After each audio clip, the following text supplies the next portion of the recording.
Bismillahirrahmanirrahim. Assalamualaikum warahmatullahi wabarakatuh.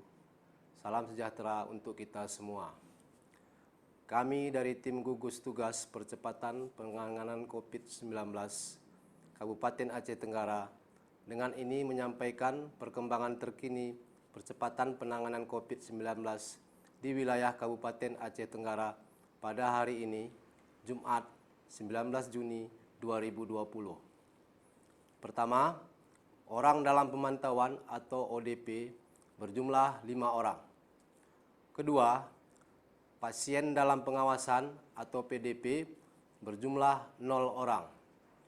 Ketiga, orang selesai pemantauan berjumlah 101 orang. Selanjutnya, kami sampaikan jumlah orang yang masuk dari pos pemeriksaan perbatasan Lawe Pakam yang berbatasan dengan Kabupaten Karo, Provinsi Sumatera Utara dari tanggal 18 Juni 2020 pukul 08.00 WIB sampai dengan 19 Juni 2020 pukul 08.00 WIB berjumlah 158 orang.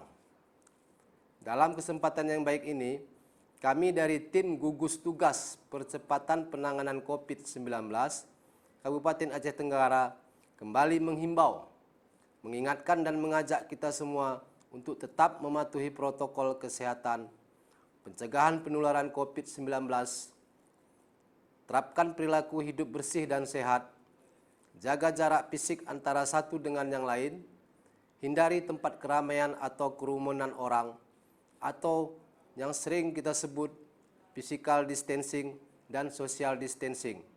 Tetaplah memakai masker dengan baik dan benar. Mari jadikan protokol kesehatan, perilaku hidup bersih dan sehat, memakai masker, physical distancing, dan social distancing menjadi kebutuhan hidup kita semua. Demikian yang dapat kami sampaikan. Terima kasih atas segala perhatian. Mohon maaf atas segala kekurangan. Billahi taufiq wal hidayah. Assalamualaikum warahmatullahi wabarakatuh.